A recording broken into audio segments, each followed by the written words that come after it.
शिवाजी बोतीकर या यूट्यूब चॅनलमध्ये सर्व विद्यार्थ्यांचं हार्दिक स्वागत.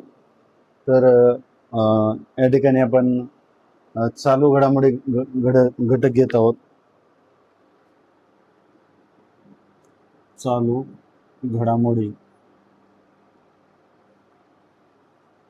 तर चालू घडामोडीमध्ये ज्या ज्या महत्त्वाच्या गोष्टी वाटतील त्या गोष्टी आपण या ठिकाणी घेणार आहोत. तर भारताच्या म्हणजे एरिया अंतर्गत, क्षेत्रफळाअंतर्गत घडलेल्या घटना असल्यामुळे आपण भारताचा नकाशा समोर घेतलेला आहे.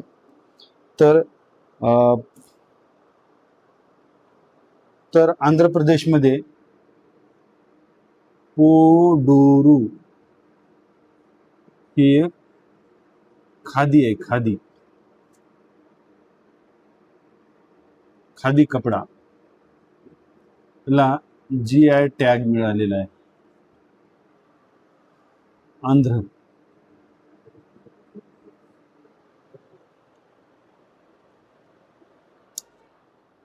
तर पोडूरू ही खादी आहे आणि तिला GI टॅग मिळालेला आहे. ही हाताने विणली गेलेली खादी आहे. खादी कपडा आहे. कापूस स्वच्छ करण्यासाठी आणि पिंजण्यासाठी स्थानिक वलुगा नावाच्या कॅटफिश माशाच्या जबड्याच्या हाडाचा वापर या ठिकाणी केला जातो.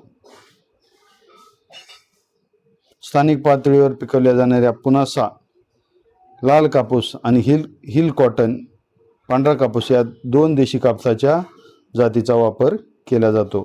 महात्मा गांधी हे पोडूरू खादीचे मोठे चाहते होते आणि 1921 मध्ये महात्मा गांधींनी पोडूरू गावाला भेट दिली होती. महात्मा गांधी हे खादीचे अतिशय चाहते होते, आपले देशाचे राष्ट्रपिता. तर त्यांनी या गावाला 1921ला भेट दिलेली होती. तर अशा पद्धतीने ही छोटीशी चालू घडामोडी आपण पाहिली. पुढे जाऊया आपण. जनगणनेचा टप्पा झालेला आहे. त्याच्यानंतर भारत आणि सौदी अरेबिया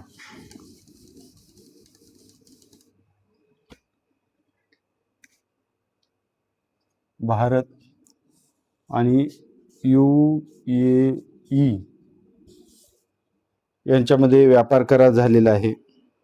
तर UAE चे अध्यक्ष शेख मोहम्मद बिन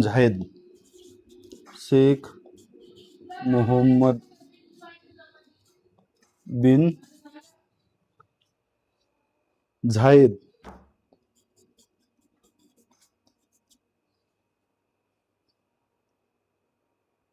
यांच्या 19 जानेवारी 2026 रोजी दिल्ली येथे बैठक झालेली होती. दिल्ली बैठकीमध्ये या ठिकाणी महत्त्वपूर्ण करार झाले आणि 2032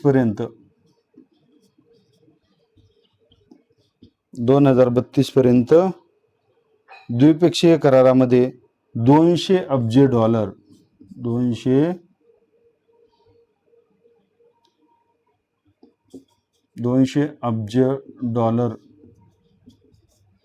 पर्यंत या ठिकाणी दोन्ही देशाचा व्यापार नेण्याचे उद्दिष्ट या ठिकाणी ठरवण्यात आलेले आहे. पुढे जाऊया आपण पुढच्या घटकाकडे.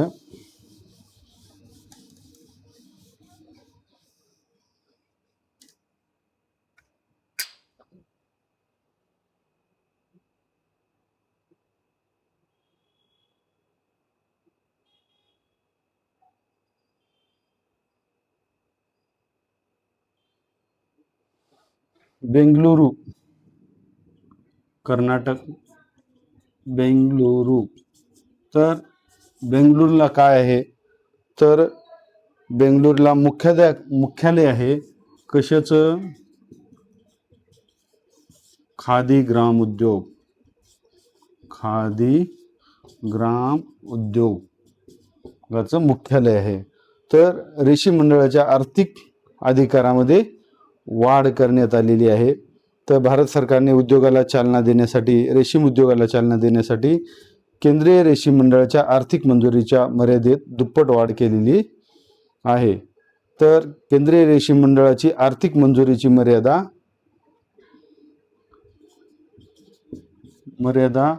50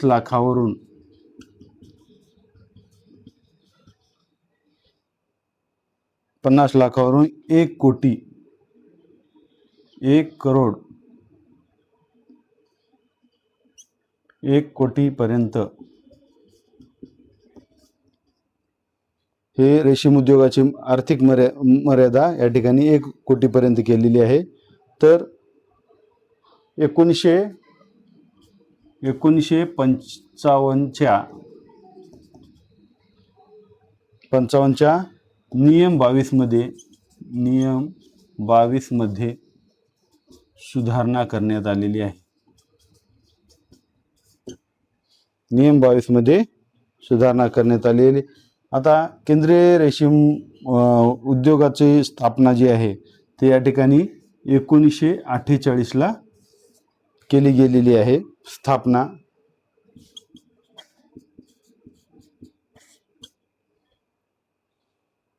त्याच्यानंतर मुख्य कार्य काय आहे? कच्च्या रेशमाची आयात आणि निर्यात, तसेच रेशीम उद्योगाच्या विकास केंद्रावर सरकारला सल्ला देण्याचं काम या ठिकाणी हे केंद्रीय रेशीम उद्योग मंडळ या ठिकाणी करत असतं. असं या ठिकाणी माहिती आपल्याला असावं की या ठिकाणी केंद्रीय रेशीम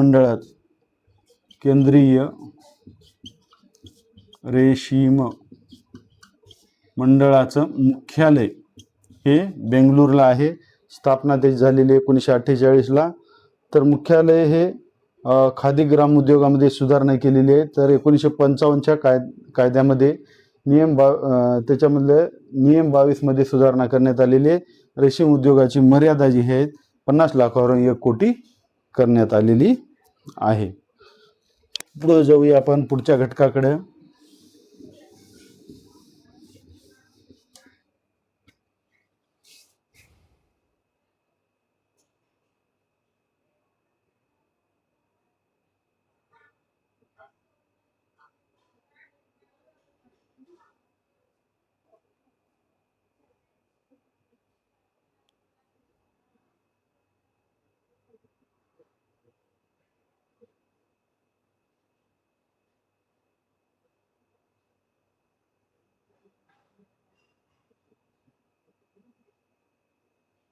तर मध्य प्रदेश सीएम मोहन यादव आणि आसामचे मुख्यमंत्री सीएम हेमंत बिस्वा याच्यामध्ये गुवाहाटी येथे जंगली म्हशीच्या देवाणघेवाणसाठी करार. जंगली म्हशी देवाणघेवाण साठी करार करण्यात आला.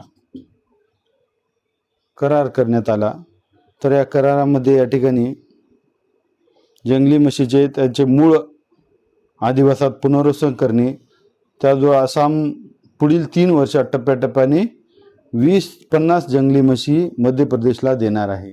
म्हणजे आसामकडून मध्य प्रदेशला देण्याची प्रक्रिया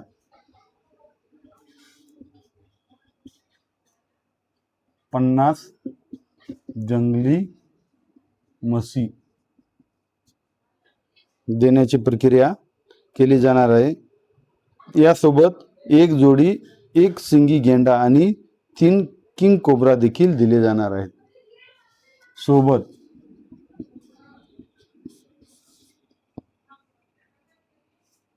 एक सिंगी गेंडा,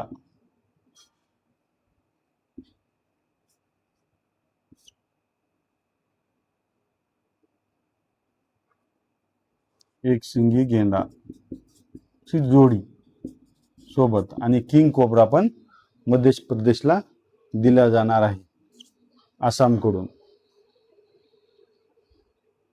त्याच्यानंतर पुढे जाऊया आपण.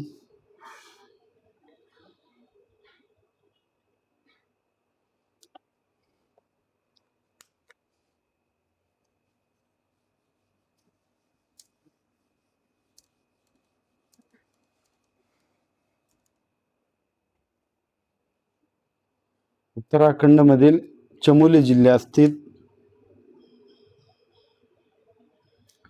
उत्तराखंड कुठे इथं तर चमोली जिल्ह्यात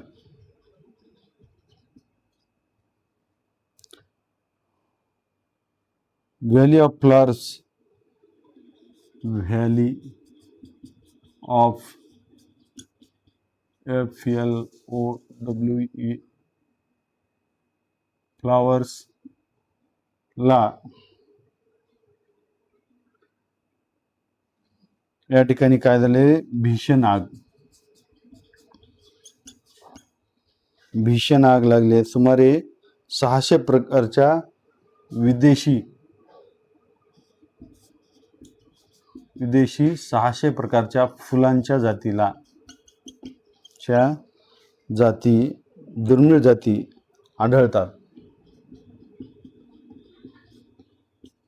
आढळतात.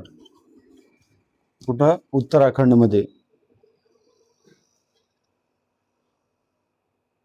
तर आग लागलेली कुठे होती?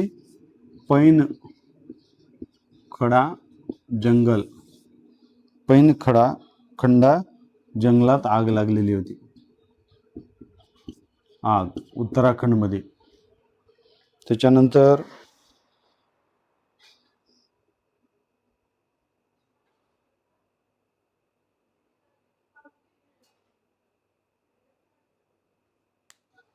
पुढे जाऊया.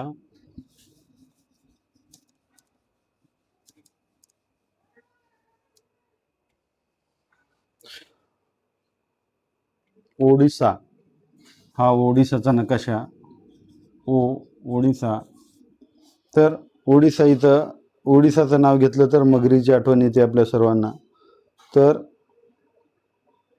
2026 मध्ये मगरीची गणना पूर्ण केली. मगर गणना पूर्ण.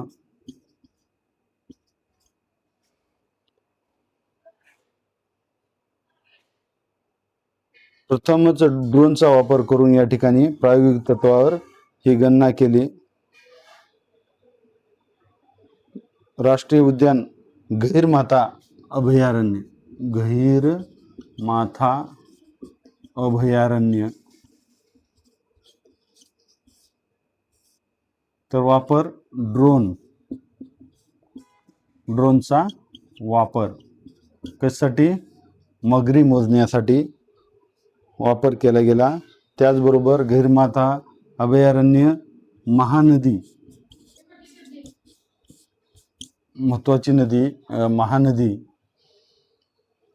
त्रिभुज प्रदेश आणि देवी नदी. महानदी, त्रिभुज प्रदेश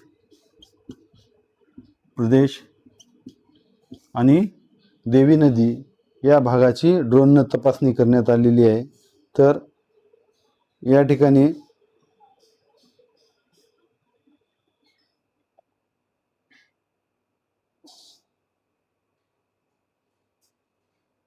कनिका वन्यजीव क्षेत्रामध्ये कनिका वन्यजीव क्षेत्रामध्ये 1424 मगरी आढळून आल्या.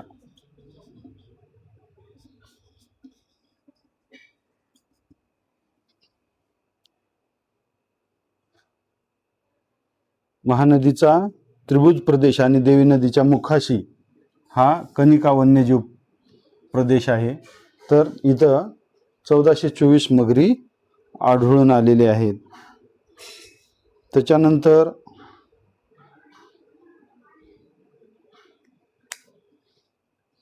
पुढे जाऊया आपण. महत्त्वाच्या ज्या गोष्टी येतात त्यास विद्यार्थ्यांनी या ठिकाणी आपल्या मोबाईलमध्ये स्क्रीनशॉट मारून ठेवावं, कारण त्या कधीही तुम्हाला चलता चलता या ठिकाणी अभ्यास करता येतील. चीन उद्योगाचा हब म्हणून ओळखला जाणारा चीन या ठिकाणी चीनच्या फेंजुन या उपग्रहाने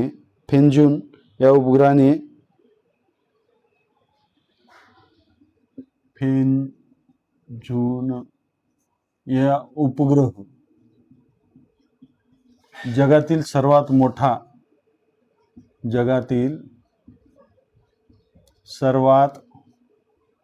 मोठा हिमखंड,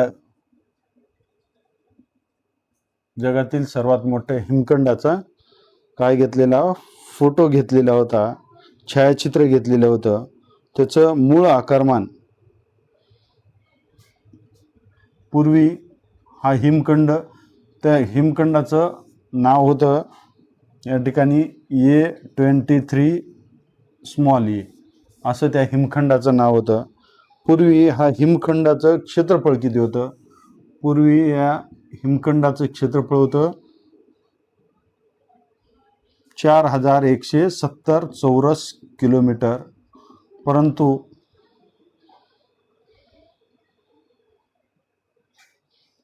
आता या हिमखंडाचे क्षेत्रफळ झालेले आहे फक्त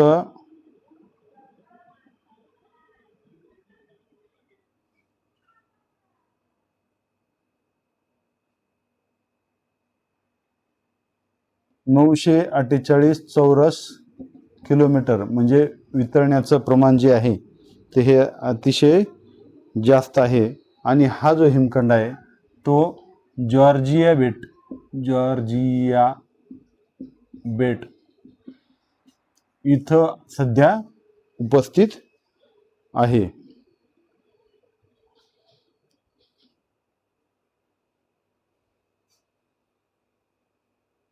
त्याच्यानंतर पुढे जाऊया आपण.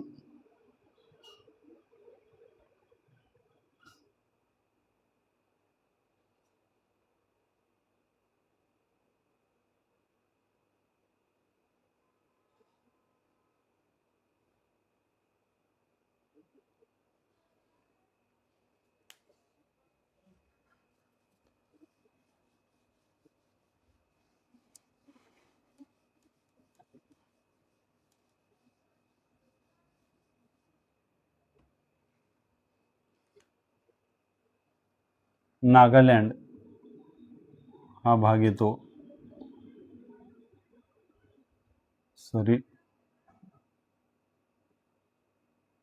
तर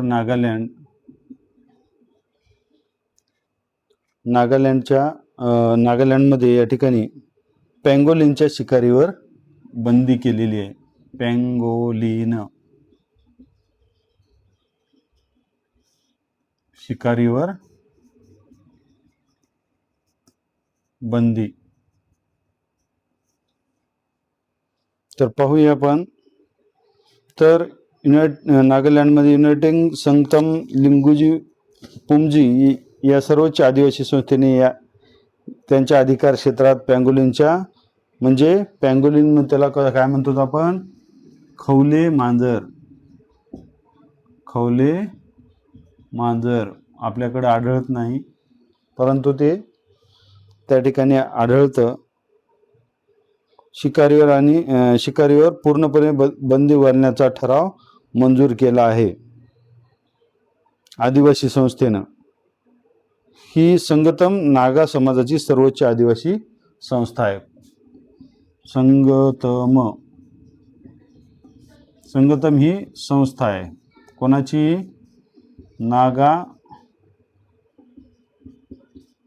नागा या अनुसूचित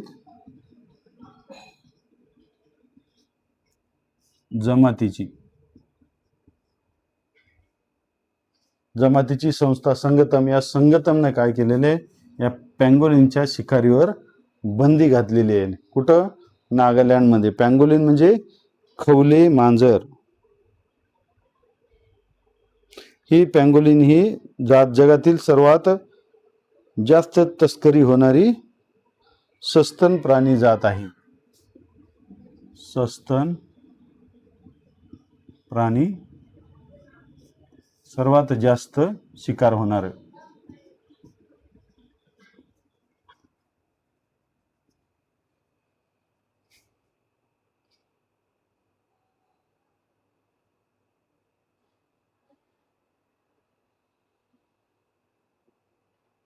त्याच्यानंतर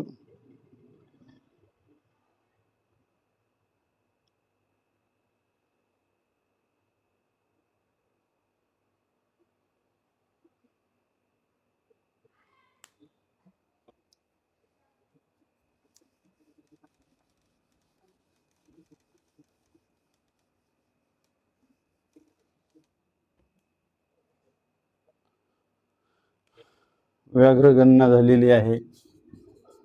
व्याघ्र गणना म्हणजे वाघांची मोजणी. तर वाघांची दर 4 वर्षांनी मोजणी होते. प्रश्न काही येऊ शकतो, किती वर्षांनी मोजणी होते? तर 4 वर्षांनी मोजणी होते. 2022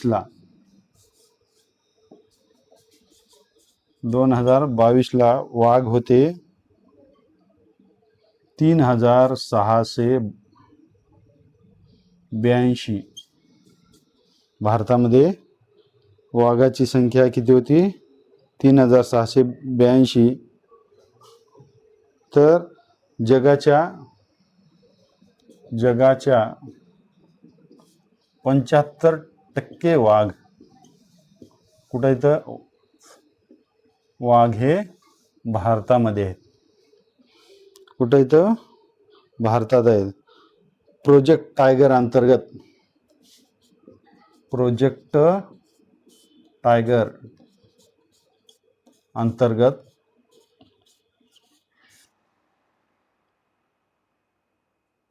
अंतर्गत 1973 पासून या ठिकाणी वाघाची काय केली जाते? जोपासना केली जाते. आता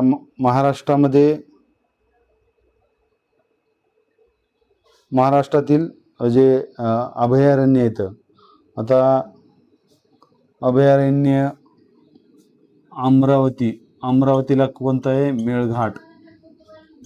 त्याची स्थापना कधी केली गेलेली आहे?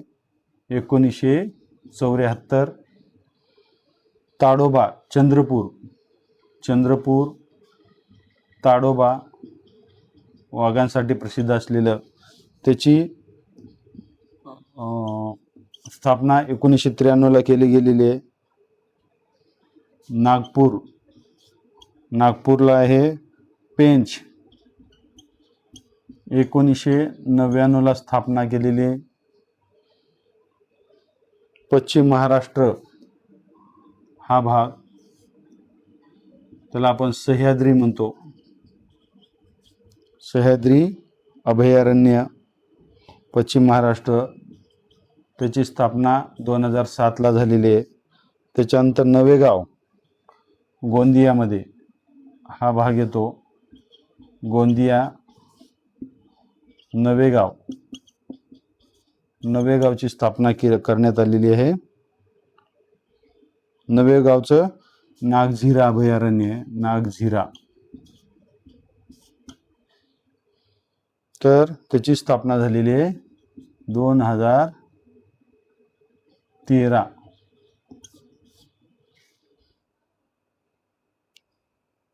आणि वर्धा अमरावतीच्या बाजूला असलेलं हे म्हणजे वर्धाची अभयारण्याची स्थापना 2014 साली. तेलंगणाची स्थापना आणि वर्धा अभयारण्याची स्थापना या ठिकाणी एकाच वेळी झालेली आहे. तर अशा पद्धतीने या ठिकाणी वाघासंदर्भात आपली थोडक्यामध्ये माहिती पाहिली. परंतु जसजसं आपल्याला माहिती समोर येईल तसतसं आपण नवीन नवीन व्हिडिओ बनवू आणि या ठिकाणी आपले माहिती पुढे तुमच्यापर्यंत पोहोचवू.